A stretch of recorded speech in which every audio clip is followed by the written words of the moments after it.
بسم اللہ الرحمن الرحیم۔ السلام علیکم۔ عید مبارک۔ عظیم انسان چارلی چپلن اپنی ماں کے بارے میں کہتا ہے، بچپن میں جب میں اپنی ماں کے ساتھ دیر تک جاگتا تھا اور ہر رات میری ایک خواہش ہوتی تھی۔ مثال کے طور پر میں اپنی ماں سے کہتا تھا کہ مجھے کھلونے خریدیں۔ وہ کہتی تھی کہ میں تمہارے لیے خریدوں گی لیکن اس شرط پر اگر تم سوتے ہو۔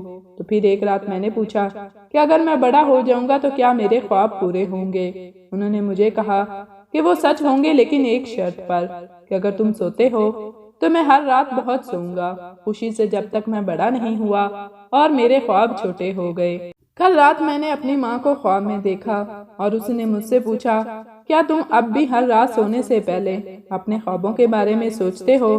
میں نے انہیں بتایا کہ میں اب رات کو سو نہیں سکتا۔